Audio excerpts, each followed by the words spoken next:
Sri Chaitanya Mahaprabhu स्थापितं येन भूतले स्वयं रूपकदा मह्यं ददाति स्वपदान्तिकं वन्देऽहं श्रीगुरौ श्रीयुतपदकमलं श्रीगुरून् वैष्णवांश्च श्रीरूपं साग्रजातां सहगण रघुनाथान्वितं तं सजीवं साद्वैतं सावधूतं परिजनसहितं कृष्णचैतन्यदेवं श्रीराधा कृष्णपादान् सहगण ललिता श्रीविशाखान्वितांश्च नमो विष्णुपदाय कृष्णपृष्ठाय भूतले श्रीमते भक्तिवेदान्त स्वामिनिति नामिने नमस्ते सारस्वती देवे गौरवाणी प्रचारिणे निर्विशेष शून्यवादी पाश्चात्य दस्तारिणे जय श्री कृष्ण चैतन्य प्रभु नित्यानंद श्री अद्वैत गदाधर श्रीवासादि गौर भक्तवृंद हरे Krishna Krishna Krishna Hare Hare Hare Ram Ram Ram Hare Hare Hare Krishna. So dear devotees, so yesterday we discussed the 11th chapter. Anything you remember from the 11th chapter discussion, you could kindly share with me.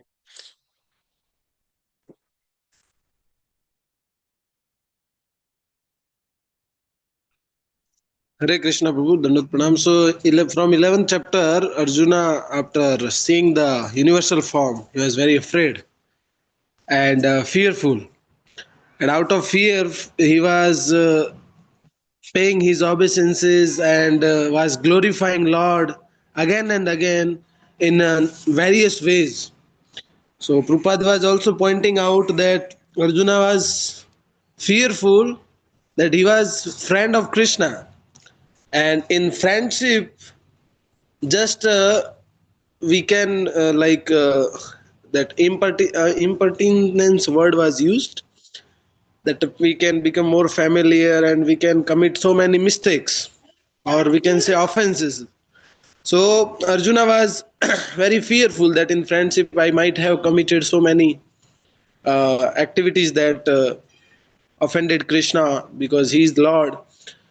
So he was paying obeisances and asking forgive again and again. And later on request of Arjuna, uh, the Krishna displayed his four-armed form, and also his original two-handed form also he displayed. Hare Krishna. Very nice, And bro. also specified Arjuna with his word.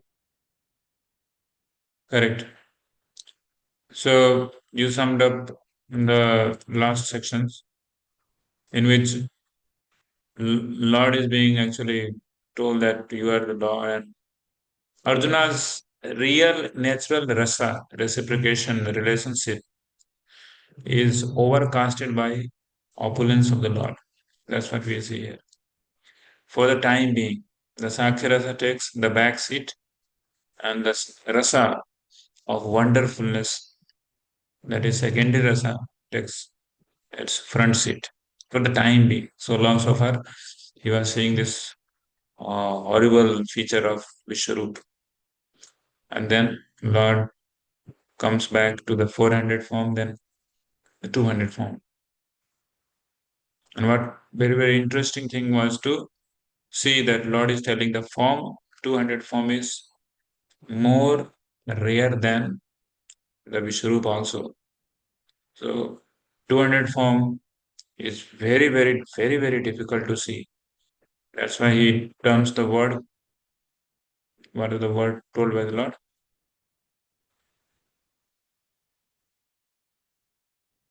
Exact Sanskrit. Anybody remember?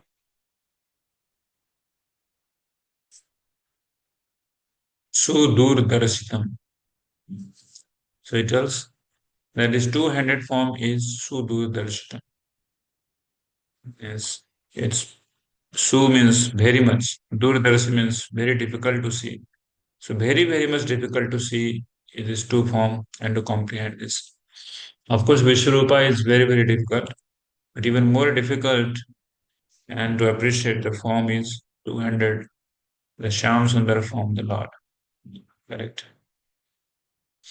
So going to chapter 12. So this chapter 12 is devotional service, and this is the last chapter of Bhakti Satak, and this chapter has been divided into three sections. So from first sloka till seventh sloka, there are description of personalist and impersonalist. What and how the personalist work and impersonalist. There is comparison made. So then after from 8th sloka till 12th sloka, how bhakti bhakti enrolls all kind of people. Bhakti in bhakti school, everybody's admission is open. Anybody can take part in bhakti. There is no bar for the bhakti. Unlike jnana for the nirvisheshwadis, bhakti is open for all.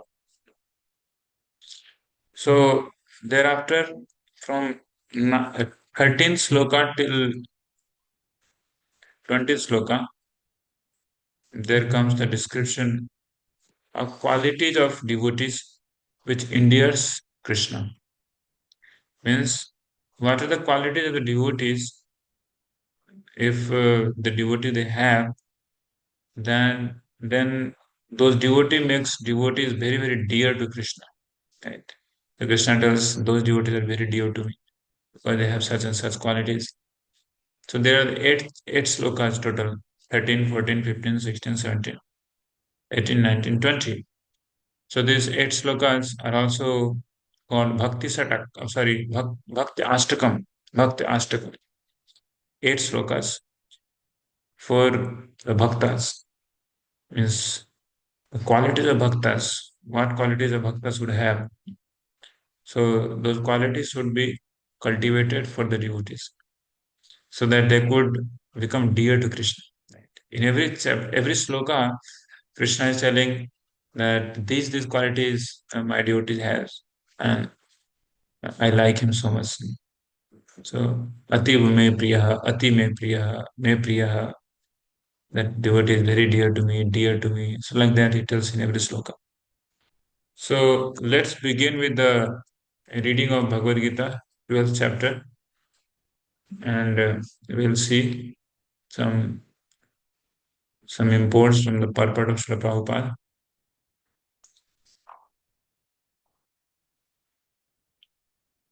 12:1. Arjun उवाच एवं सततयुक्ता ये भक्तास्त्वां पर्युपासते ये चाप्यक्षरम् अव्यक्तं तेषां के योगवित्तमाः. Translation. Arjuna inquired, which are considered to be more perfect?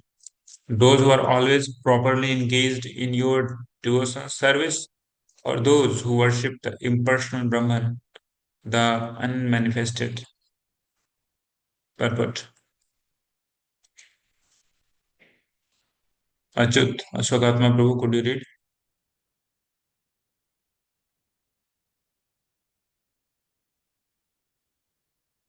Not available. Anupam? Anupam Srinitai Prabhu? Anupam Srinitai Yes, Prabhu? Guruji. Hare Krishna. Could you read? Krishna has now explained about the personal, the impersonal, and the universal, and has described all kinds of devotees and yogis. Generally, the transcendentalists can be divided into two classes. One is the impersonalist, and the other is the personalist. The personalist devotee engages himself with all energy in the service of the Supreme Lord. The impersonalist also engages himself not directly in the service of Krishna, but in meditation on the impersonal Brahman, the unmanifested. We find in this chapter that the different processes of realization of the absolute truth, Bhakti Yoga, devotional service is the highest.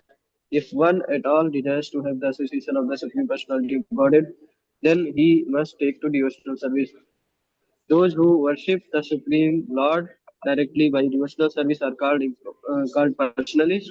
Those who engage themselves in the meditation on the impersonal Brahman are called impersonalists. Arjuna is here questioning which position is better. There are different ways to realize the absolute truth, but Krishna indicates in this chapter that Bhakti Yoga devotional service to him is the highest of all. It is the most direct and It is the easiest means for association with the Godhead. In the second chapter of Bhagavad Gita, the Supreme Lord explained that a living entity is not the material body, it is a spiritual spark, and the absolute truth is the spiritual whole. In the seventh chapter, he spoke of the living entity as being part and parcel of the Supreme Whole and recommended that he transfers his attention fully to the whole. Then in the eighth chapter, it was said that anyone who thinks of Krishna is at the time of quitting his body is at once transferred to the spiritual sky, to the abode of Krishna. And at the end of the sixth chapter of the Lord clearly said that of all yogis, one who always thinks of Krishna is considered the most perfect. So in practically every chapter, the conclusion has been that one should be attached to the personal form of Krishna. For that is the highest spiritual realization. Nevertheless, there are those who are not attached to the personal form of the Krishna. They are so firmly detached that even in the preparation of commentaries into Bhagavad Gita, they want to distract other people from Krishna and transfer all devotion to the impersonal Brahma Jyotir. They prefer to meditate on the impersonal form of the absolute truth, which is beyond the reach of the senses and is not manifest. And so factually there are two classes of transcendentalists. Now Arjuna is trying to settle the question of which process is easier and which of the class is most perfect. In other words, he is clarifying his own position because he is attached to the personal form of Krishna. He is not attached to the impersonal Brahman. He wants to know whether his position is secure. The impersonal manifestation, either in this material world or in the spiritual world of the Supreme Lord, is a problem for meditation. Actually, one cannot perfectly conceive of the impersonal feature of the absolute truth. Therefore, Arjuna wants to say, what is the use of such a waste of time? Arjuna experienced Chapter. in the 11th chapter that to be attached to the personal form of Krishna is the best because he could thus understand all other forms at the same time and there was no disturbance to his love for Krishna. This important question asked by the Krishna by Arjuna will clarify the distinction between the impersonal and personal conception of the absolute truth. In one go, one devotee will read 5 slokas. Okay? So be ready. One by one, 5 sloka translation purport will read. So here we see that Arjuna is asking which one is more perfect, who is worshipping the Supreme Lord in devotional service, the personal form, or the impersonal form. So Srila Prabhupada tells that actually in every chapter of Bhagavad Gita, the personal feature of the Lord is celebrated, is concluded to be the object of worship, object of devotion, object of meditation. So it tells that the essence of whole Bhagavad Gita is the personal feature of the Lord, personal form of the Lord should be worshipped. So now Lord is going to describe. Shri Bhagwan Uvacha मय्यावेश्यमनो ये मां नित्ययुक्ता उपासते श्रद्धया परियोपेतास् ते मे युक्ततमा मताः. Translation. Go ahead. Anupam Prabhu. Anupam Prabhu, go ahead. Anupam The Prabhu. Supreme Personality of Godhead said, those who fix the my personal form and are always engaged in worshipping me with great and transcendental faith are considered by me to be most perfect purport. In answer to Arjuna, Krishna clearly says that he who concentrates upon his personal form and who worships him with faith and devotion is to be considered most perfect in yoga. For one is such Krishna consciousness, there are no material activities because everything is done for Krishna. The pure devotee is constantly engaged, sometimes he chants, sometimes he hears or reads books about Krishna, or sometimes he cooks prasadam or goes to the marketplace to purchase something for Krishna, or sometimes he washes the temples or the dishes, whatever he does. He does not let a single moment pass without devoting his activities to Krishna. Such action is in full samadhi. Correct. So these actions are called full samadhi because everything he is doing, he have the conception of personal form Krishna in his mind that he is doing for Krishna. That Shyam Sundar, Murli Manohar, Murli Vadan, Givaradhari, Radha Madhav, right? So this is what is called samadhi. He is always thinking about Krishna, right? And what to talk about when he chants the holy name, when he reads Srimad Bhagavatam, he is full absorbed into the personal conception of the Lord. So this is the position of personalist. So they are glorified. And what happens to those who are impersonalist? How they behave? Mentioned here in this chapter, this sloka 3 and 4. Te ये तु अक्षरम् अनिर्देश्यम् अव्यक्तं पर्युपासते सर्वत्र गम्यचिन्त्यं च कूटस्थम् अचलं ध्रुवम् संनियमेन्द्रियग्रामं सर्वत्र समबुद्धयः ते प्राप्नुवन्ति मामेव सर्वभूतहिते रताः. Translation. But those who fully worship the unmanifested, that which lies beyond the perception of the senses, all pervading, inconceivable, unchanging, fixed and immovable, the impersonal conception of the absolute truth, by controlling the various senses and being equally disposed to everyone. Such persons engage in the welfare of all, at last achieve me. Yeah. Please go ahead, Purport. Anupam Prabhu.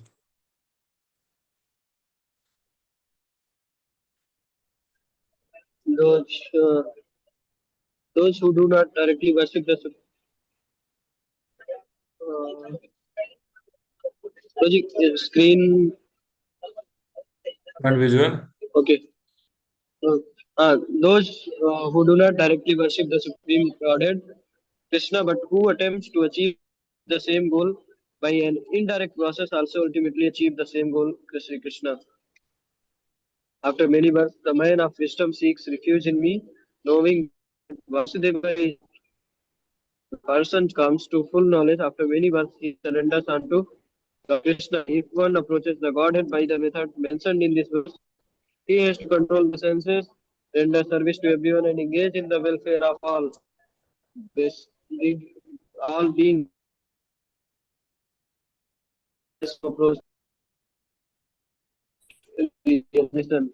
Often there is a much finance involved before one fully surrender unto him. In order to perceive the super soul within the individual soul has to cease the sensual activities of seeing, hearing, tasting, working, etc. Then one comes to understand that the supreme soul is present everywhere. Realizing this, one invest no living entity. He sees no difference between man and animal because he sees soul only, not the outer covering. But for the common man, this method is of impersonal realization is very difficult. So this is the path of impersonal realization, and this has been mentioned also in Srimad Bhagavatam, where Parikshit Maharaj is asking after fifth canto, he is very much disturbed by seeing the fate of living entities, those who are suffering in the hell. In the end of the fifth canto, there is a full description of 28 types of hell. And hearing the description of hell, Parikshit Maharaj asked that, is there any other way to come out of this hells? How much living entities are suffering? So then, Sukdev Goswami tells that there is a way that's called prayaschitta.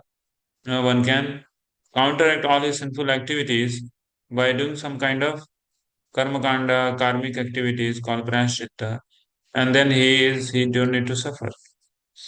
But then Parishma does, but still people are suffering, they are engaged, they're doing past prayaschitta, but after prayaschitta also they are doing sinful activities again to suffer. So examples are like people those who are Christians, who every Sundays they go and confess. They say that no, oh God, please forgive us. Uh, so, but again next week they will do suffer. They will do sinful activities, sinful. reaction, sinful reaction. Again, they will come and they. So like this, there is no use of doing repetitive prayaschitta and repeatedly doing sinful activities. So Parikshit Maharaj is very intelligent. He tells that, is there really any remedy of this sinful activities because of which people are suffering? Then Sukadeva Swami tells about Jnana Marga. So he tells, so Jnana Margi people, they have to do a lot of tapasya. Tapasya. That's what is being told here. He has to do a lot of tapasya, a lot of troublesome activity he has to take on. What is it? Indriya Gramam Sarvatra Samabuddhaya Kutashtham Achalam Dhruvam. So Sarvabhuta Hiterata. So they have to control their senses. They have to see things equally.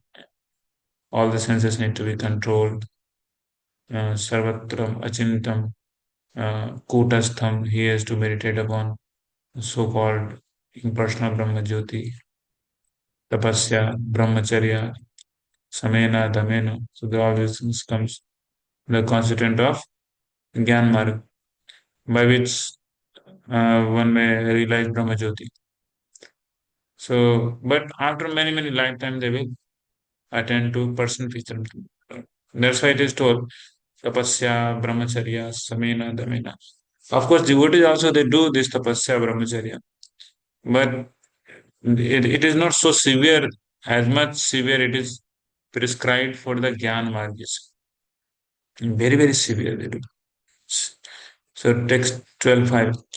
क्लेशो अधिकतरस्तेषाम् अव्यक्तासक्तचेतसाम् अव्यक्ता हि गतिर्दुःखम् देहवद्भिरवाप्यते. For those whose minds are attached to the unmanifested, impersonal feature of the Supreme, advancement is very troublesome. To make progress in that discipline is always difficult for those who are embodied. Yeah. Unmanifested, impersonal feature of the Supreme. Purport.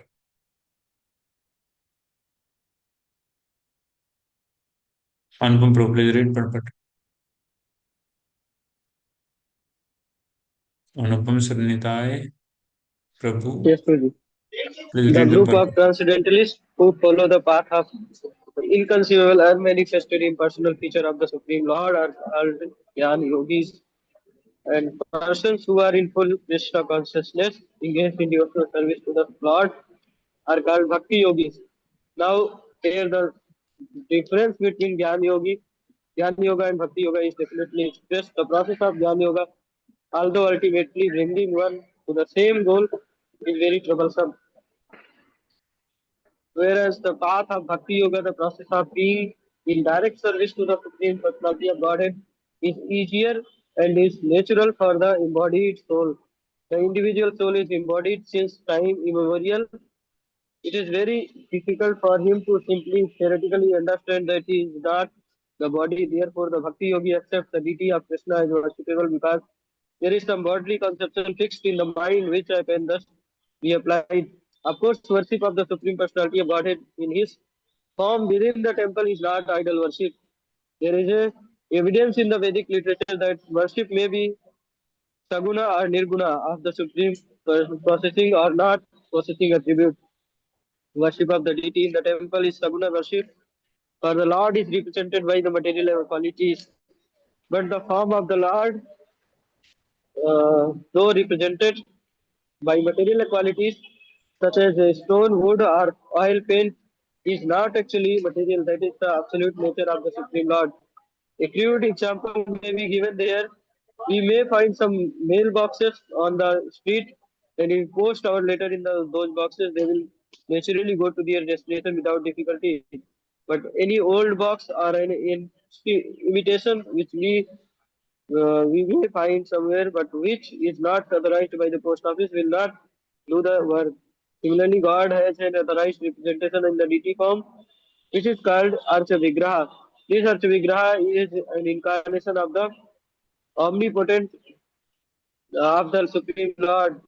God will accept service through that form The Lord is omnipotent, all powerful. Therefore, by his incarnation as Archa Vigraha, he can accept the services of the devotees just to make it convenient for the man in condition life.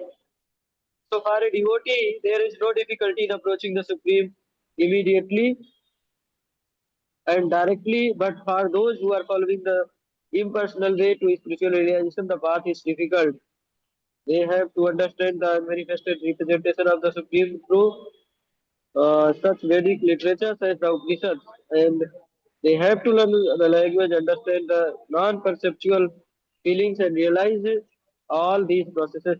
This is not very easy for a common man. A person in Krishna consciousness engaged in devotional service simply by the guidance of the bona fide spiritual master, simply by offering regulative obeisances unto the deity, simply by hearing the glories of the Lord, and simply by eating the remnants of food stuff offered to the Lord, realizes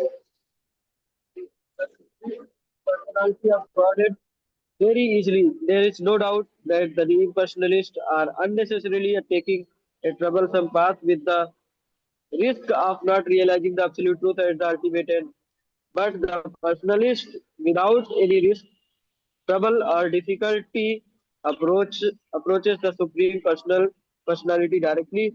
A similar passage appears in Srimad Bhagavatam. It is stated there that if one immediately has to surrender unto the supreme personality of Godhead, this surrendering process is called bhakti, but instead takes the trouble to understand what is Brahman and what is not Brahman, and spends his whole life in that way. The result is simply troublesome. Therefore, it is advised here that the one should not take up this troublesome path of self-realization, because there is an uncertainty in the ultimate result. A living entity is eternally an individual soul, and if he wants to merge into the spiritual whole, he may accomplish the realization of the eternal and knowledge aspects of his original nature. But the blissful portion is not realized. By the grace of some devotees, such a transcendentalist, highly learned in the process of Jnana Yoga, may come to the point of Bhakti Yoga or devotional service. At that time, long practice of impersonalism also becomes a source of trouble because he cannot give up the idea. Therefore, an embodied soul is always in difficulty with the unmanifest, both at the time of practice and at the time of realization. Every living soul is partially independent, and one should know for certain that this unmanifested realization is against the nature of his spiritual blissful self. One should not take up this process. For every individual living entity, the process of Krishna consciousness, which entails full engagement in devotional service, is the best way. If one wants to ignore the devotional service, there is the danger of turning to atheism. Thus, the process of centering attention on the unmanifested, the unconceivable, which is beyond the approach of the senses, as already expressed in this verse, should never be encouraged at any time, especially in this age. It is not advised by Lord Krishna. Krishna, thank you so much, Prabhu. So here we see that to approach impersonal feature of the Lord is very difficult, but still people take up this process. Why? Question to you all. Why some people they take up impersonal feature of the Lord and they worship Him? The personal feature is so easily accessible, so easy to approach. So the points put some light over it, dear devotees.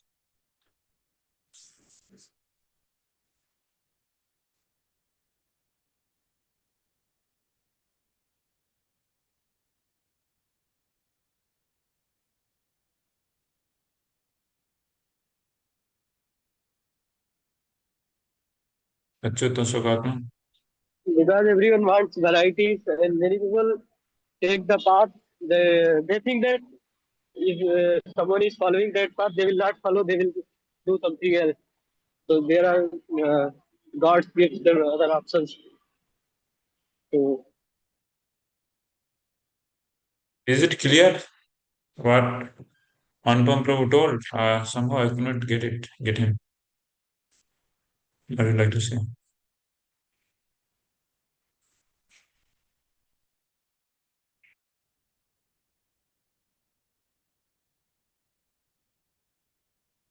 The question is, even though personalist way of approaching Krishna is easy, simple, but still impersonalist, why they are so obsessed with the impersonal feature? Other reason maybe is that they don't want to serve anything. They don't want service. They don't want to serve. No. And because impersonal feature is don't require to serve, so they don't want to serve. Mean to say they don't have seva bhav, right? Yes, Roji. They don't have service attitude. Okay, very nice, wonderful point. Any other thing? Hare Krishna. In addition to that, we can, if we go to, if we are asking about the root cause, means cause, then we can say this is misfortune. We can say, because in 7.19 also Krishna mentions that Bhaunam Janmanamante Gyanvan Mam Pradade Vasudevan Sa Mahatma Sudurlabh. So it is very rare. So we have that fortune, or we have practiced, and it is also part of practice, and Krishna ensure that at last they achieved me. So we can say misfortune, we can say alpa bhagya, not misfortune. Yeah, alpabhagya means less fortunate. They are very nice.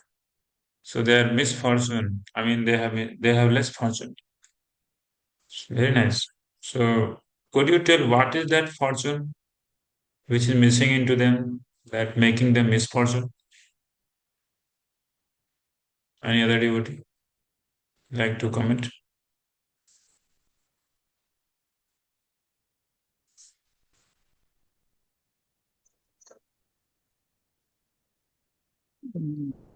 What is the Maybe they fortune? don't want to accept the shelter of guru or someone. Yeah, you are very, very close, bro. Very close. Very, very close. Mm. What is that misfortune? You answer, bro, like this. So the seed of this bhakti is sowed only by the mercy of a devotee of the Lord. If that is not sown in their hearts, then they will be like in mesmerized condition. In the sense, they don't understand what is bhakti, and they'll be, but they'll have, maybe they have the desire of achieving something, the spiritual, the supreme personality. So because they couldn't get the uh, mercy of the devotee, maybe that may be the reason. I don't know.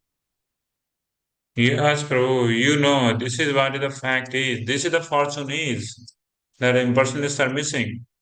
That they don't get the seed of bhakti from a Vaishnava, a sadhu. Yeah.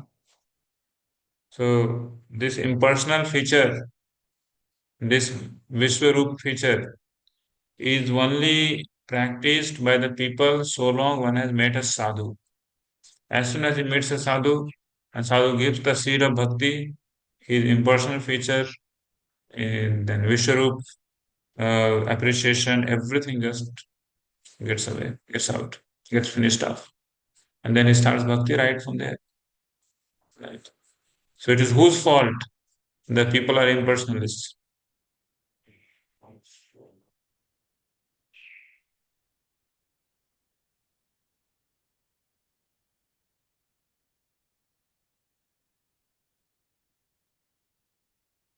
Whose fault is this?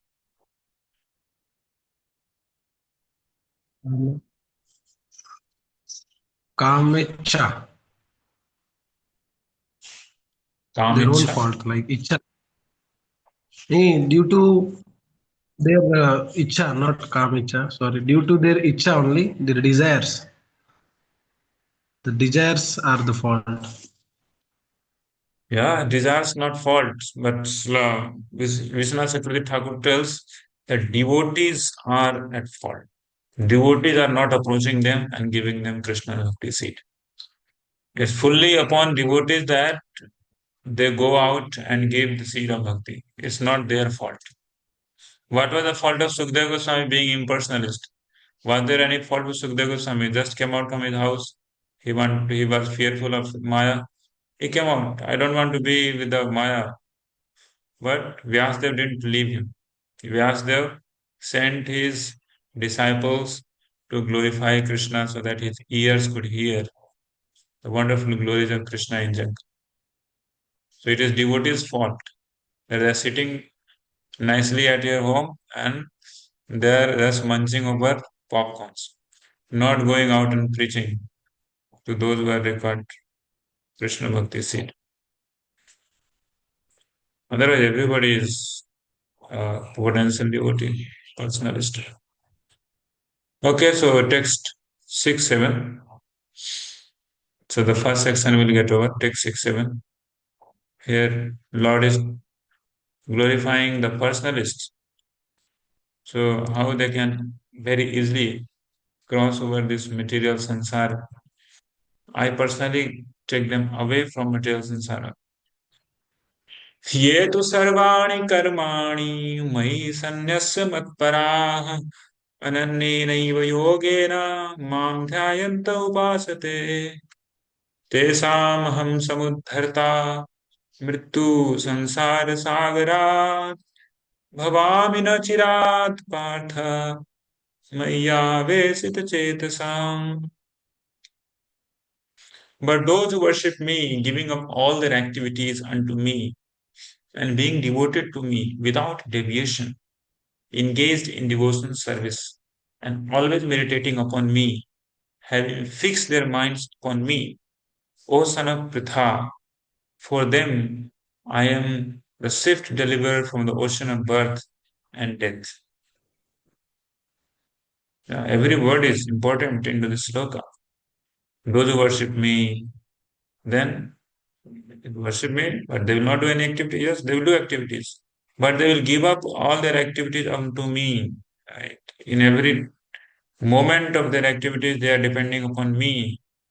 Women devoted to me without deviation. Ananne naiva. Naiva means no other thing. Yogena. Mam dhyayanta upasate.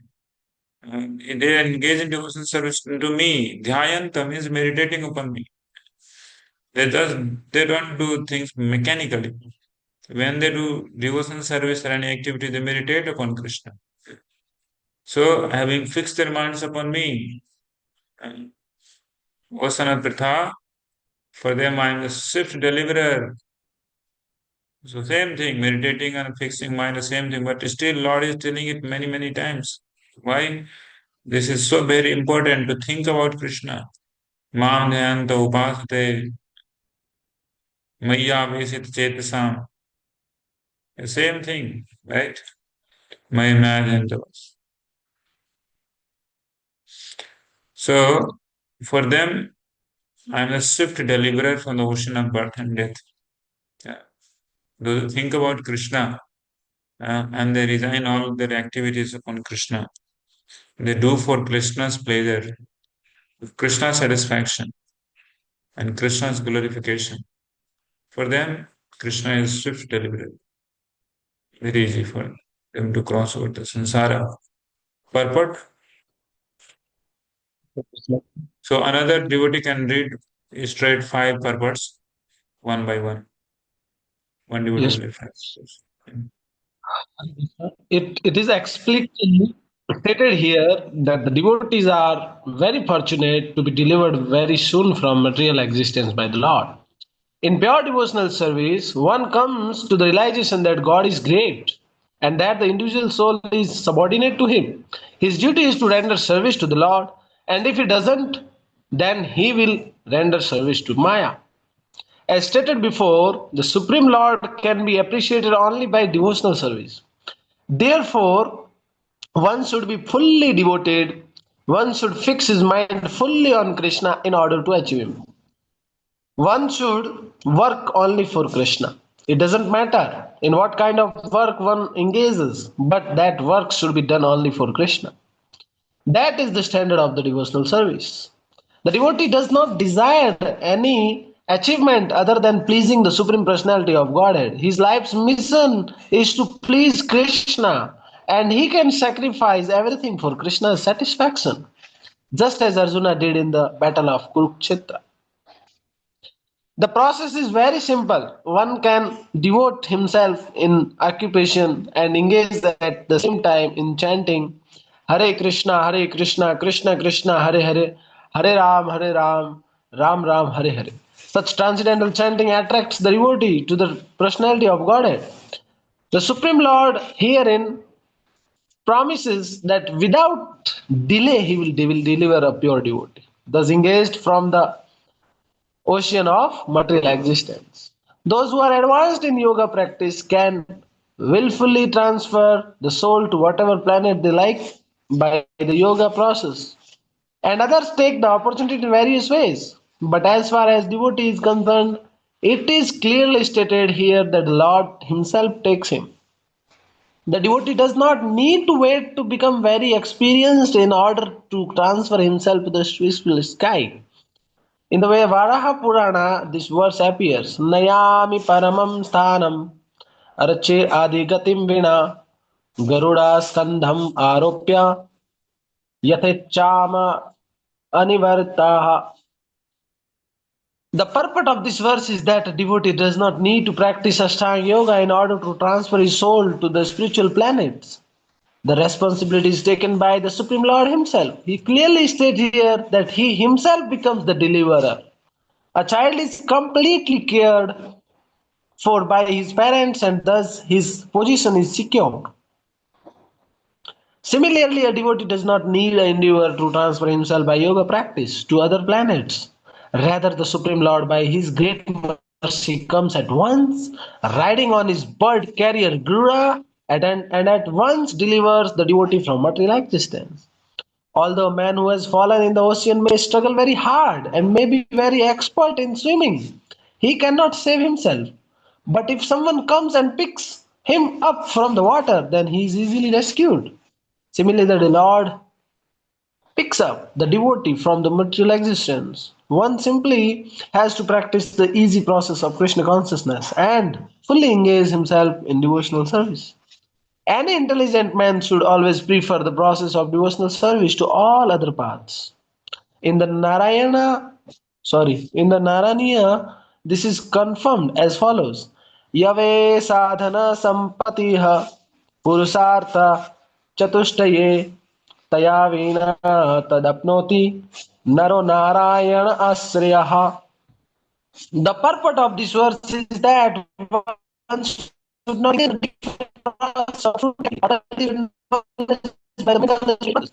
one who is devoted to the Supreme Personality can and all the from other yogic process. Speculations, rituals, it is. That is the specific benediction of devotional service. Simply by chanting of Krishna, Hare Krishna, Hare Krishna, Hare Ram, Ram Ram, Hare Hare. A devotee of the Lord can approach the supreme destination easily and happily. But this destination cannot be approached by any other process of religion. The conclusion of Bhagavad Gita is stated in the 18th chapter. Sarva dharma ama prityaja yamam ekam saranam braja. Aham tvam sarva papebhyo mokshaisami ma suchaha. One should give up all other process of self-realization and simply execute devotional service in Krishna consciousness. That will enable one to reach the highest perfection of life. There is no need for one to consider the sinful actions of his past life, because the Supreme Lord fully takes charge of him. Therefore, one should not futilely try to deliver himself in the spiritual realization. Let everyone take shelter of the Supreme Omnipotent Godhead, Krishna. That is the highest perfection of this life, of the life. Hare Krishna. Thank you so much, Prabhu.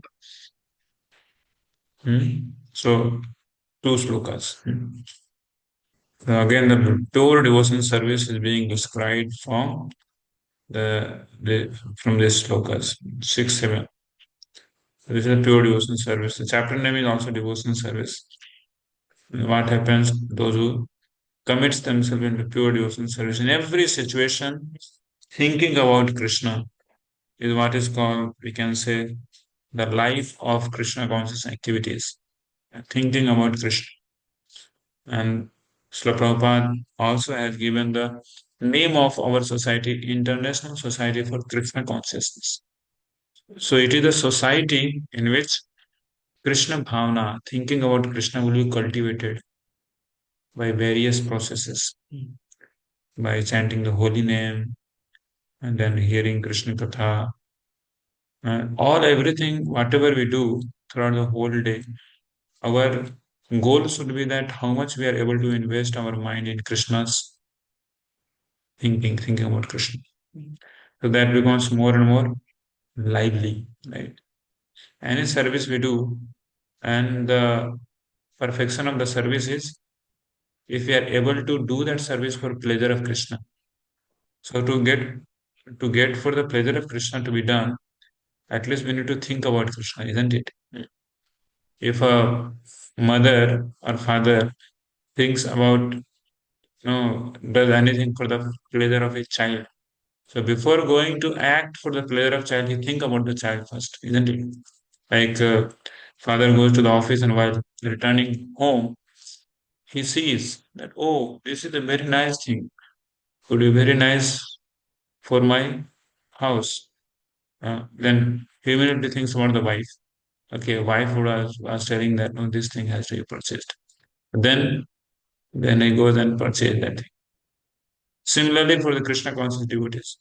So if anything has to be done, we should see that whether it is pleasurable to Krishna. Right. So when we are going to do something for the pleasure to Krishna, then automatically thinking about Krishna has to be there. Otherwise, we will be doing for the pleasure of our own material desires, right? So maybe in Tamoguna, we will be thinking about to harm somebody by doing our activity. Maybe then in Rajaguna, we will be thinking to do some activity for our own glorification or our own name and fame, right? And maybe in mode of goodness, we will be thinking about getting out of the karmic bandhan. Okay, I will do devotion service. I will get away from karmic uh, uh, complexities. I will get away from sin. So none of these motivations are geared to please Krishna. And this is not pure devotion service. Okay. So when somebody does pure devotion service, and that means thinking about Krishna, and that thinking about Krishna automatically leads one to please Krishna and one to perform devotion service in the mode of pleasing Krishna. Then Krishna tells what? I personally take him up. तेषाम अहम समुद्धरता मैं उसका उद्धार करूंगा मृत्यु संसार सागरा I will risk him from this संसार सागरा मृत्यु संसार सागरा ओशन ऑफ डेथ भवामी न चिरात पार्थ भवामी I become not चिरात Partha not very long time it will take O Partha those who are Maya Vesita Chetsa. So this is the thing. Maya Vesita Chetsa. Whose mind is fixed upon me. Aveshit. Right? Aveshit is also word used in scientific world. Aveshit. Ionized. Right? In previous to our 10th, 11th standard, education was in mostly in Hindi. So these all words were used in Hindi, like ionized word were like aveshit. Aveshit means a particular thing has been gotten the characteristics of something in their association, like magnetized. So we used to play with that scale that we get in our compass box. So we'll rub into the hair, and in the school, in the classrooms, we'll touch with the small papers. How many of you have done so? Scale को ऐसे घस के ऐसे paper में touch कर देता। Oh none of you are there, all of you are, सब लोग सो गए हैं क्या? किसी का कैमरा नहीं दिख रहा। Okay, that's called aveshit. That's called aveshit. Means it is not magnet, but it has been magnetized. Similarly, devotees of Krishna, they are actually not Krishna, but they are fully Krishnaized. Krishna is there into their mind always. So for them, Lord takes this guarantee that I will personally deliver him. I will personally deliver him. Who always thinks about me. Maya Veshita Chetsa. Yeah.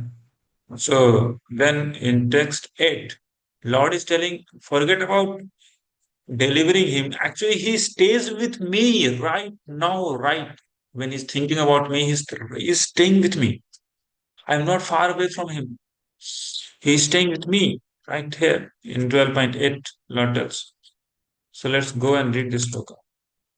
मय्येव मन आधत्स्व मयि बुद्धिं निवेशय निवसिष्यसि मय्येव अतः ऊर्ध्वं न संशयः. Translation: just fix your mind upon me, the Supreme Personality of Godhead, and engage all your intelligence in me. Thus, you will live in me always. Yeah, that's what it says. Nivasissaisi mayyeva, 12.8. Without a doubt. Thus, you will live in me always, without a doubt. Mayyaveshik. Atha urdhvam na sansayaha. There is no sansaya that there will be elevation for you. For what? Okay, Prabhu, Achyut Prabhu, you are reading. Could you read? Go ahead. Hare Krishna. One who is engaged in Lord Krishna's devotional service lives in a direct relationship with the Supreme Lord. So there is no doubt that his position is transcendental from the very beginning. A devotee does not live on the material plane. He lives in Krishna, the holy name of the Lord, and the Lord are not different. Therefore, when a devotee chants Hare Krishna, Krishna and his eternal potency are dancing on the tongue of the devotee. When he offers Krishna food, Krishna directly accepts these eatables, and the devotee becomes Krishnized by eating the remains. One who doesn't engage in such service cannot understand how this is so. Although this is the process recommended in the Bhagavad Gita and in other Vedic literature. Thank you. So this is the process of Krishnizing our existence. Eating prasadam, chanting the holy name, will Krishnize our existence, right? Ahara, Shuddha, Sattva Suddhi, Dhruva Smriti Labdava, Sarva Granthinam Lakshana. Ahara Shuddhi means we take Mahaprasadam. Now automatically whole existence becomes purified, and slowly what will happen? Remembrance of Krishna will become very, very easy. You know, when we'll be able to think about Krishna very spontaneously. So that's what the goal is. Always remember Krishna, never forget Krishna. Text 9. Atha chittam samadhatum na shaknoshi mai sthiram. Text 9. Abhyasa yogena tato mamichhaptum dhananjaya. My dear Arjuna, O winner of wealth, if you cannot fix your mind upon me without deviation, then follow the regulative principles of Bhakti Yoga. In this way, develop a desire to attain me. Purport. Go ahead, Achyut Prabhu. Achyut Prabhu, go Hare ahead. Krishna. Hare Krishna. In this verse, two different processes of bhakti are indicated. The first applies to one who has actually developed an attachment for Krishna, the Supreme Personality of Godhead, by transcendental love. And the other is for one who has not developed an attachment for the Supreme Person by transcendental love. For this second class, there are different prescribed rules and regulations one can follow to be ultimately elevated to the state of attachment to Krishna. Bhakti Yoga is the purification of the senses. At the present moment, in material existence, the senses are always impure, being engaged in sense gratification. But by the practice of Bhakti Yoga, these senses can become purified, and in the purified state, they can come directly in contact with the Supreme Lord. In this material existence, I may be engaged in some service to some master, but I don't really lovingly serve my master. I simply serve to get some money. And the master also is not in love. He takes service from me and pays me. So there is no question of love. But for a spiritual life, one must be elevated to the pure stage of love. That stage of love can be achieved by practice of devotional service performed with perfect senses. This love of God is now in a dormant state in everyone's heart.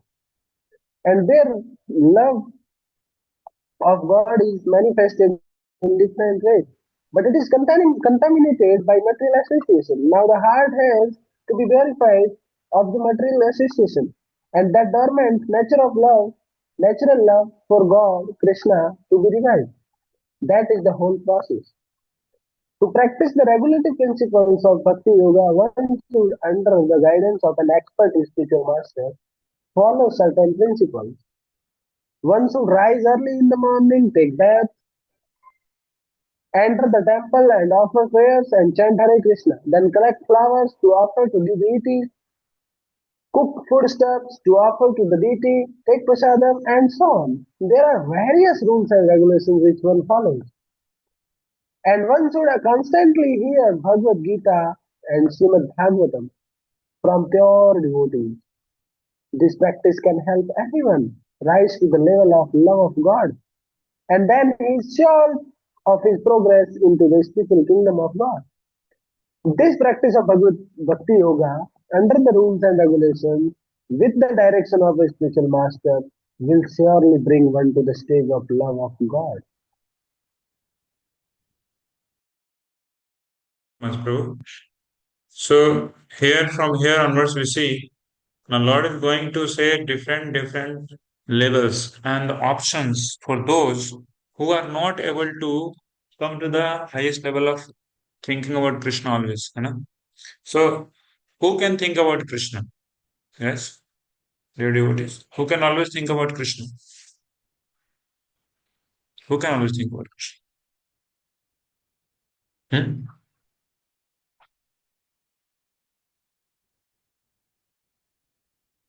Who can Whose always heart think is about pure, whose heart is pure? Very nice. Yeah. Whose heart is pure and they free have from come to some contamination of the yes, yes. whose heart is pure and free from the contamination of material association, as mentioned here. Yeah, exactly.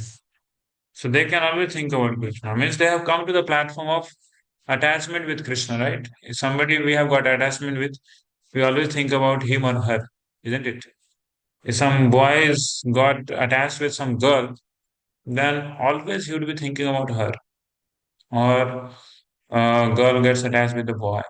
So that's the material way of attachment. That attachment takes place in devotional service also with Krishna, isn't it? That attachment takes place, that word called asakti. Asakti platform comes after ruchi.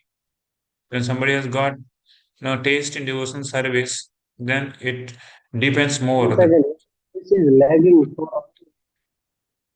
Haribol, is my voice clear? So please ask everyone, Yes, your Prabhuji. voice is okay. I don't know. Ashok Atma is talking with me or somebody else. You are telling something, Ashok Atma Prabhu? Yes, through your voice was breaking. I was checking with for everyone it is there or only for me. So I No, could no, here it is clear, check my Prabhu. Maybe network you correct have some side. issue. Yeah. Okay. So, so we were telling Okay, that. bro. I'll correct my network. Okay, fine. So this attachment, unless that attachment has come, one cannot think about Krishna always. So for that required, one has to surpass this anartha nivritti stage. Anartha nivritti, then comes nistha, then comes then comes ruchi, then comes asakti. So if somebody has not come to the asakti platform, means they have to work upon this devotional service. And they have to do more of sadhana bhakti, very sadhana bhakti, right? So this particular sloka, ninth sloka, is talking about Vaidhi sadhana bhakti, right? How many types of bhakti that we have, dear devotees? How many types of bhakti that we perform? Huh? Sadhana bhakti, bhava bhakti, and prema bhakti, right? So this is the platform. If somebody not able to think Can you about tell Krishna, the difference between the three, Prabhu? Sadhana Bhakti, Bhava Bhakti, and Prema Bhakti. so sadhana bhakti is a bhakti in which devotee is not able to think about Krishna always. He is still having a lot of anarthas, a lot of material attachments. So that's why he's not able to think about Krishna. So he required to perform bhakti activities by the guidance of a spiritual master and the scriptures, right? He don't have natural spontaneous love for the Lord and not yet aroused. So that's what is called sadhana bhakti. So this particular sloka is a remedy, we can say, or the somebody is not able to think about Krishna as previously told this particular sloka, previous sloka. Just let me put in the advanced mode, 12.8. This 12.8 tells that how you can always remain with me by thinking about me always, right? But many people are not able to do that. So for them, what Lord is telling, अथ चित्तम समाधातुम न शक्नोषि मयि स्थिरा. Abhyas yogena tatu. This abhyas yoga means sadhana bhakti. So when somebody does sadhana bhakti nicely, sadhana bhakti nicely means what? What Srila Prabhupada is telling here in the purport. Here, this rising early in the morning, take bath, enter the temple, offer prayers, chant Hare Krishna, collect flowers to offer the deity, cook foodstuffs to offer the deity, take prasadam and so on. So these things are sadhana bhakti. This is Acharya telling directly. If somebody reads from the purport and start doing that, that's what he will get the perfection. So one should constantly hear and read from Bhagavad Gita and Bhagavatam from pure devotee. So this practice can help anyone rise to the level of love of God. Eh? So this is level of love of God is love prema bhakti. So in somebody doing this very meticulously for number of years, then automatically at number of years he will find himself on the bhava and prema. So bhava bhakti is a stage in which you can never forget Krishna, rather Krishna is seen to you. In the platform of bhava bhakti, living entities Bhakti Siddhanta Saraswati Goswami Maharaj tells that devotee starts seeing Krishna face to face, just like we do see each other, right? And prema bhakti, devotee starts talking with Krishna, walking with Krishna, face to face. So that's the difference. So asakti, after asakti comes bhava. It's like pre-bhava, we can say. Asakti is pre-bhava. A stage before bhava is asakti, in which he can always think about Krishna. Krishna can never be forgotten by him. So that's almost a perfectional stage. So if somebody is not there on that platform, that's the threshold of back home back to Godhead. Not threshold. He's already there back home back to Godhead. He's always thinking about Krishna is already back home back to Godhead. Returning home back to Godhead is just a, what we say, formality. Formality भी से क्या बोलते हैं उसको formality को हिंदी में क्या बोलते हैं औपचारिकता रह गई अरे बस तो औपचारिकता ही रह गई है जैसे क्या होता है, रिसेप्शन हो गया है, तो रिंग सेरेमनी हो गया है, तो विवाह बस एक औपचारिकता बस गई है, बस चुकी है, just like that. So somebody has come to the level of always thinking of Krishna. His Lord has already guaranteed that I personally take him upon the Garuda back home activated. So already has reached the Asakti Bhava platform. And somebody is not able to get to that platform, is not there, then he should do this 12.9. Abhyasi Yogena, Sadhana Bhakti. Then Sadhana Bhakti will get him to Bhava Bhakti. And after that, Prema Bhakti. Text 10. Okay, text 10 will read. Prabhuji, one small question. Yes, Prabhu. It is told that even if someone on the Bhava Bhakti stage, still he can fall down. The same thing can happen even in the Prema Bhakti case? Prema Bhakti stage nobody can fall down to. Impossible. Okay. Understood, Prabhuji. Bhava Bhakti also no one can never fall down. That's like it was a rare accident happened with Bharat Maharaj. But even though having gotten the body of deer, he was thinking about Krishna. So what type of fall down is that? And then next life he becomes Jad Bharat. Fully oblivion of the materialistic activities and always thinking about Krishna. Always thinking about Krishna. He didn't get any initiation so far and nothing to think about Krishna. From the very birth, he thinking about Krishna because previously he was in the platform bhava, so he retained that platform bhava. He didn't fall down, so to speak. He never forgotten Krishna. So that's what it is. So ultimately, it's all cultivation of Krishna consciousness. How much we are able to cultivate thinking about Krishna in every activity what we do perform. So that retains its original nature. Extend.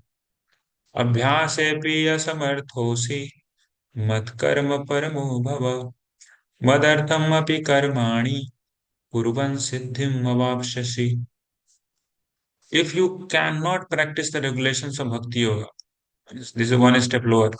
If somebody is not able to perform Vaidhi Sadhana Bhakti, then again Lord is giving another option, one level lower option.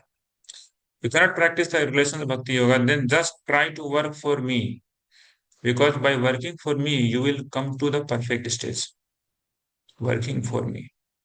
Okay, Achyuta Prabhu. Yes, Prabhu. Hare Krishna. One who is not able even to practice the regulative principles of Bhakti Yoga under the guidance of a spiritual master can still be drawn to this perfectional stage by working for the Supreme Lord. How do this work has already been explained in the 55th verse of the 11th chapter. One should be sympathetic to the propagation of Krishna consciousness. There are many devotees who are engaged in the propagation of Krishna consciousness and they require help. So even if one cannot directly practice the regulative principles of Bhakti Yoga, he can try to help such work. Every endeavor requires land, capital, organization and labor. Just as in business, one requires a place to stay, some capital to use, some labor and some organization to expand. So the same is required in service of Krishna. The only difference is that in materialism, one works for the sense gratification. The same work, however, can be performed for the satisfaction of Krishna, and that is spiritual activities. If one has sufficient money, he can help in building an office or temple for propagating Krishna consciousness, or he can help with publications. There are many fields of activities, and one should be interested in such activities. If one cannot sacrifice the result of his activities, the same person can still sacrifice some percentage to propagate Krishna consciousness. This voluntary service to the cause of Krishna consciousness will help one to rise to a higher state of love for God, and whereupon one becomes perfect. Hare Krishna. So it's clear, Prabhupada is making everything clear that how one can work for Krishna. If somebody is not able to do sadhana bhakti, okay, no, no, not to become hopeless for. If somebody is not able to do sadhana bhakti, there are many devotees that tries doing sadhana bhakti also. They are not able to perform. I have seen it practically. So is there fully lost? No. For them also there is lifeline. Mat karma paramo bhava. Mat karma paramo bhava. For them, Krishna karma becomes karma. Okay, I will work for Krishna. Whatever devotional service will be required, I will help in Krishna's service. I will do whatever it is for the pleasure of Krishna. And there are some devotees said that, Prabhuji, please don't do this, don't tell me to do this such a huge sadhana. But I can give money, I can give land, I can give labor. So like this they say. Yes, that's also very nice. So slowly they will come to that platform because of accumulation of a lot of sukriti that they are doing, that they would not only later on give their money and wealth, but they will give their own self also for committed sadhana bhakti and propagation of Krishna consciousness. So, mad artham api karmani kurvam siddhim amapshashi. In this way, certainly one will attain the perfectional platform of sadhana bhakti and thereafter again to the level of asakti and thinking about Krishna 24 by 7. So, Srila Prabhupada is telling very explicitly here that how such devotees could also take part into Krishna consciousness movement. Every endeavor requires land, capital, organization, labor. So just as in business require these things. Similarly, in our Krishna consciousness movement also we require such things.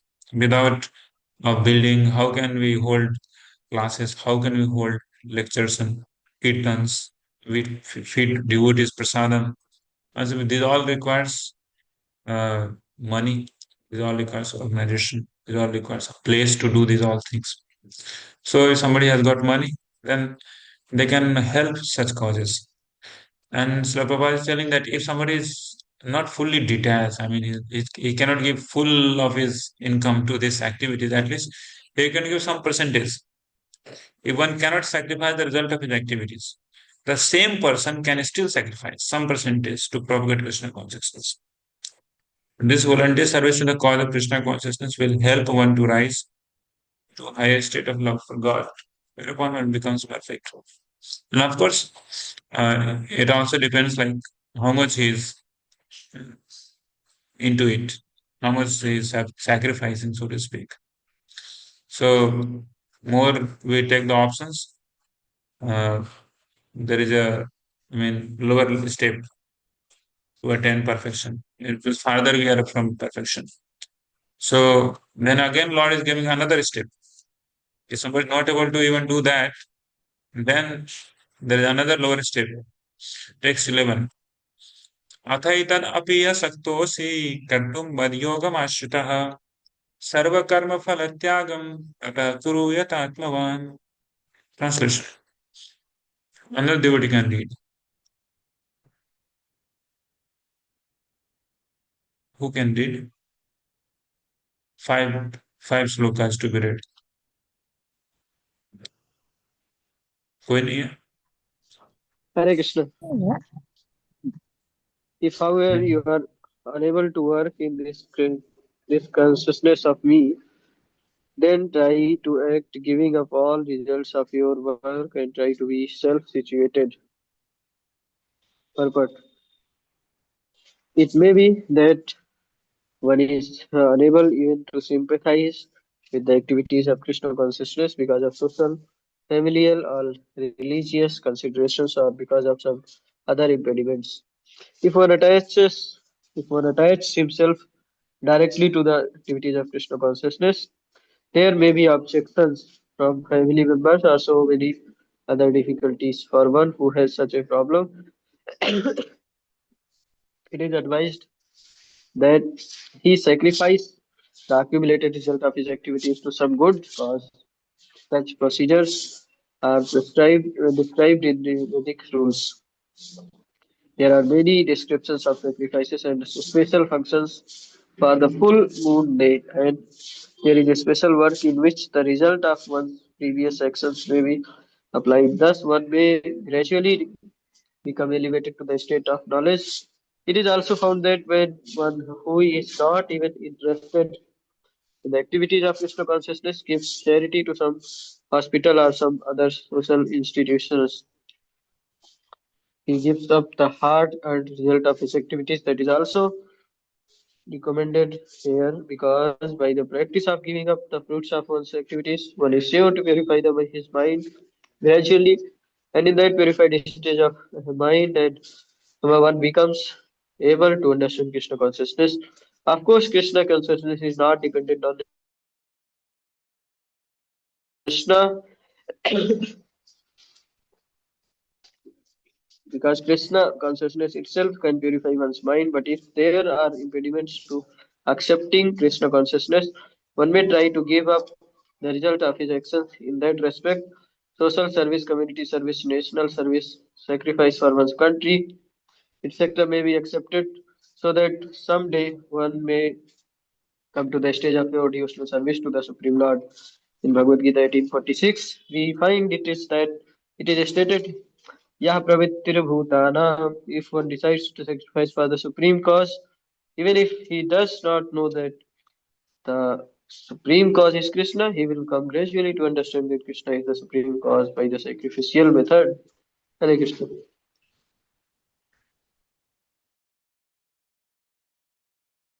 Those who are not able to sacrifice even for Krishna cause, then he should sacrifice for the causes which are morally, socially accepted, and most of it like philanthropic activities, right? For the national, for the social, for the communal, community services, like hospital खोलना है, school खोलना है, कंबल बांटना है, गरीबों को खाना देना है. For these all activities. So can he like Lord is having such plan also.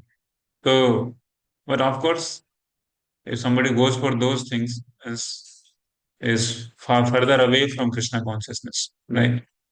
Of course, these things is not these things are not going to give him bhakti utti sukriti. I mean, bhakti unmukhi sukriti.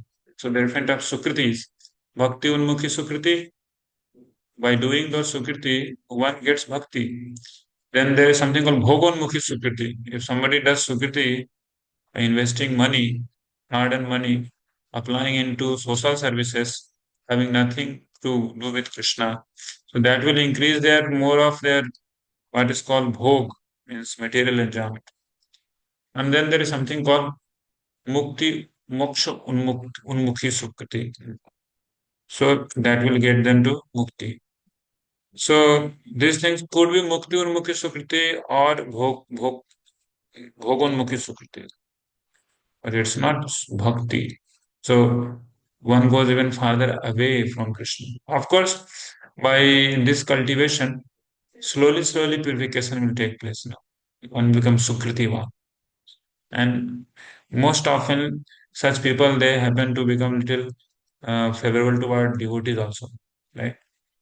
If you go to Marwadis, specifically in Calcutta, so they will give money to everyone. They will give money to this charity, that charity, and devotees will also go. They will give to devotees also, right? Because they have the knowledge that if you do charity, then my business will go nicely. So while giving to others, they happen to give to devotees also. So they get bhakti unmukhi sukriti also, bhog unmukhi sukriti also.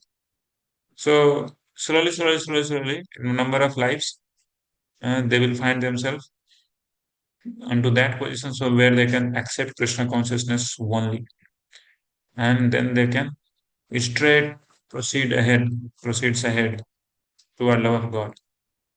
Otherwise, in many lives they are pious, that's called pious materialist. like that they remain. So there's further ahead, the text 12. So by doing these activities, one gets knowledge. Usually, one gets the knowledge. What is knowledge?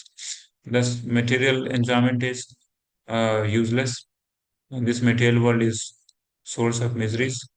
So we have to go toward Vaikuntha. We have to go toward liberation. So that knowledge gets created somebody when he starts sacrificing his fruits of activities for the greater cause, like social philanthropic activities. So this knowledge comes. That's what we have discussed in chapter 3 of Bhagavad Gita. So all the sacrifices are mentioned. Why sacrifices? By doing sacrifices, one gets knowledge. Text 12.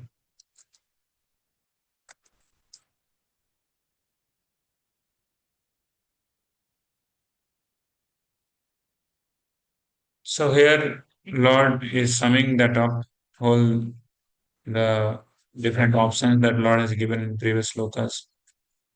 So Shreyo hi jnanam abhyasas jnana dhyanam vishishyate dhyanat karma phala tyaga shantir anantaram. Translation. If you cannot take to this practice, then engage yourself in the cultivation of knowledge. Yeah. Better than knowledge, however, is meditation. Better than meditation is renunciation of the fruits of action. And by such renunciation, one can attain peace of mind. Purport. I think Mallikarjun Prabhu can read, or Divya Prabhu can read. And not yet read. Yeah, I'm in travel, Prabhu. I'm hearing in mobile. Okay, fine. In the- No issue, Prabhu. I'll let Prabhu as well. As mentioned in the previous verses, there are two kinds of rational service: the way of regulative principles and the way of full attachment in love to the Supreme Personality of Godhead. For those who are actually not able to follow the principles of Krishna consciousness, it is better to cultivate knowledge, because by knowledge, one can be able to understand his real position. Gradually, knowledge will develop to the point of meditation. By meditation, one can be able to understand the Supreme Personality of Godhead by a gradual process. In the cultivation of knowledge, there are processes which make one understand that one himself is the supreme. That sort of meditation is preferred if one is unable to engage in devotional service. If one is not able to meditate in such a way, then there are prescribed duties as enshrined in the Vedic scripture for the Brahmana, Kshatriya, Vaishyas, and Sudras, which we shall find in the last chapter of Bhagavad Gita. But in all cases, one should give up the result of fruits of labor. This means to imply the result of karma for some good cause. In summary, to reach the Supreme Personality of Godhead, the highest goal, there are two processes. One process is by gradual development, and the other process is direct. Krishna service in Krishna consciousness is the direct method, and the other method involves renouncing the fruits of one's activities. Then one can come to the stage of knowledge, then to the stage of meditation, then to the stage of understanding the super soul, and then to the stage of Supreme Personality of Godhead. One may take either the step-by-step process or the direct path. The direct process is not possible for everyone. Therefore, the indirect process is also good. It is, however, to be understood that the indirect process is not recommended for Arjuna, because he is already at the stage of loving devotional service to the Supreme Lord. It is for others who are not at this stage. For them, the gradual process of renunciation, knowledge, meditation, and realization of the Super Soul and Brahma should be followed. But as far as Bhagavad Gita is concerned, it is the direct method that is stressed. Everyone is advised to take to the direct method that is stressed. Everyone is advised to take to the direct method and surrender unto the sublime Shanti of God Krishna. Thank you so much, Divyanshu Prabhu. So we understand that direct method is prescribed and recommended in Bhagavad Gita everywhere. What is the direct method? It is the direct method under guidance of his spiritual master and Vaishnavas. So unless somebody has come to the association of Vaishnavas, this direct method is not revealed only, right? One is just left with indirect method, a long method of this doing karma kanda, and the whole this yoga ladder that we saw in the first 6 chapters. So this is indirect method, going one by one, one by one. So many lifetimes just doing sinful activities. But then after that, many lifetimes doing karma kanda activities. And after doing karma kanda activities many lifetimes, then start doing some social activities, social work, donation, charity, and all that. And after many lifetimes, jnana will arise. Okay, I'm not this body, I'm soul. Purpose of life is liberation. Maybe after many lifetimes of jnana, then one will come to level of dhyana. And then dhyana means he will think that no, I have to meditate upon Paramatma. Then after many lifetimes of Paramatma meditation, he will come to the platform of meditating upon Vishwarupa. Uh, and by such a great bhagya fortune, Brahmanda Brahmite, kono bhagyavana jeev, he meets with a guru and guru or a Vaishnava, then his fortune, the lock of fortune gets opened. Then he gets into direct process, right? But direct process is accessible and available to everyone. Anybody could be brought into association of devotees, and right there he can start his loving devotion services, starting from sadhana bhakti, and he can reach. He can come to the threshold of back to Godhead, performing sadhana bhakti, and if not, at least doing work for directly for Krishna's cause, Krishna karma, mat karma krin mat paramo that we saw in the last chapter, 11.55. Mat karma krin mat paramo, doing my activities, making me to be the goal. Nirvaira yat sarva bhuteshu. So in this way, one will attain Krishna in direct method. So which method we are in, Prabhus? Are we in direct method or indirect method? Hmm? Divyansu Prabhu, which method we are in? कुछ बोलो बाबा Achyut We सभा are, we are, we are trying the direct method, but somehow get into the other processes also. yeah. So we are trying the direct method, and we should try wholeheartedly because we have got the connection with pure devotees, and that is most rare. Brahmand Brahmite Kono Bhagyavan Jeev. It's like rare of the rare thing one has got. Association of Vaishnavas. So in that situation, one should take up the direct method because otherwise it's not available for unlimited jivas in this material universe. So thank you so very much, dear devotees, for today's attendance, all of your attendance. I was thinking whether we'll have or not. I was thinking, but all of you came. Just one last section is left. Bhakti Ashtakam is left from 13th sloka till 20th sloka. So we shall cover it up next week. Hare Krishna. Anything to say?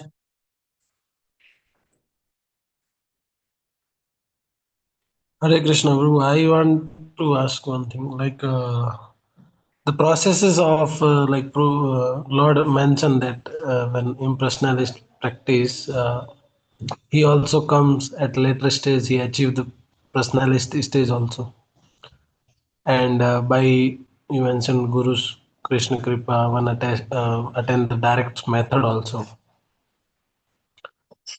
So our goals should be like to approach the individuals to practice the bhakti, or which should we have debates with impersonalists? Krishna is right or you are wrong, like Mayavadis are wrong, because we have seen many fights in the name of Mayavad, impersonalism, and